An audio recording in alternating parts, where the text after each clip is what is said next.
Hi, hello, வணக்கம். நான் உங்கள் ராதிகா. எப்போதுமே நம்ம எல்லாருமே ஒரு விஷயத்த நினச்சி கவலைப்பட்டுட்டே இருப்போம். என்ன விஷயம் அப்படின்னா, ஏதோ ஒரு சூழ்நிலையில் நம்மளுக்கு அதிகமாக கடன் ஏற்பட்டுனாலோ, இல்லை நம்மளுக்கு ஏதோ ஒரு விஷயத்தில் நம்ம கஷ்டம் அதிகமாக பட்டுட்ருக்கோம் அப்படின்னா, ஒரு விஷயத்தினால நம்ம கஷ்டப்படுறோம் அப்படின்னா, அந்த விஷயத்தை பற்றி நீங்கள் ஃபீல் பண்ணாதீங்க ஃபர்ஸ்ட் ஆஃப் ஆல். ஏன்னா, அந்த விஷயத்த விட்டு வெளியில் வரணுன்னா, நம்ம கவலைப்படுறதுனால அந்த விஷயம் அந்த இடத்துல தான் எனக்கு ஒரு சென்டிமீட்டர் கூட நகராது. நம்ம அந்த விஷயத்த கடந்து போகணும். அந்த விஷயத்த கடந்து போகிறதுக்கான வழிமுறைகள் என்ன அப்படிங்கிறத ஃபஸ்ட்டு நம்ம யோசிக்கணும்.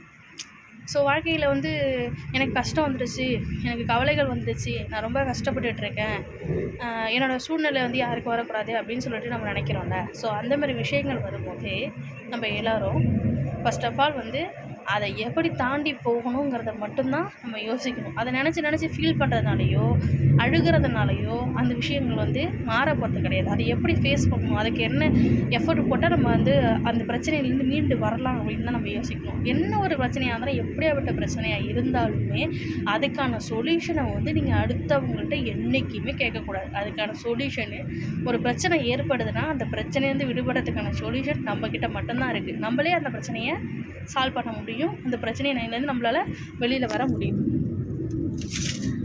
இப்போ எப்படின்னா, ஃபார் எக்ஸாம்பிள் இப்போது உலகங்கிறது ரொம்ப வேகமாக ஃபாஸ்ட்டாக ஓடிட்டுருக்கு. நீங்கள் நல்லா யோசிச்சு பாருங்கள்.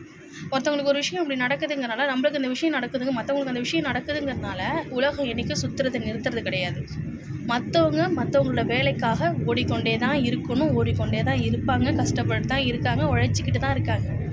ஸோ அந்த மாதிரி நம்ம கஷ்டப்படுறோம், நம்மளுக்கு இவ்வளோ கஷ்டம் இருக்குது அப்படின்ட்டு அவங்க யோசித்து அடுத்தது என்ன நடக்குங்கிறத மறந்துட்டாங்கன்னா, அந்த கவலையே மனசில் இருக்கும். சரி, எப்படி நம்ம அதுலேருந்து மீண்டு வர முடியும்? அதுக்காக என்றைக்குமே உங்களோட ப்ராப்ளத்துக்கு அடுத்தவங்கள்ட்ட சொல்யூஷன் தேடாதீங்க. உங்கள்கிட்டயே சொல்யூஷன் இருக்குது. நீங்களே அதை சரி செய்யறதுக்கான முயற்சி என்னன்ட்டு முயற்சியை எடுங்க. ஓகேங்களா? தேங்க்யூ. இந்த வீடியோ பிடிச்சா லைக் பண்ணுங்கள், ஷேர் பண்ணுங்கள். அப்புறம் ஒரு விஷயம், இந்த கவலையை நினச்சி சாப்பிடாம கொள்ளாமலாம் இருக்காதுங்க. எல்லோரும் சாப்பிட்டீங்களா? இப்போதைக்கு நான் சாப்பிட போகிறேன். வாங்க எல்லோரும் சாப்பிட்லாம். இன்றைக்கி எங்கள் வீட்டில் மீன் குழம்பு, பாறை மீன் போட்டு மீன் குழம்பு, அப்புறம் மீன் வறுவல். வாங்க அனைவரும் எல்லோரும் சாப்பிட்லாம் வாங்க. தேங்க்யூ.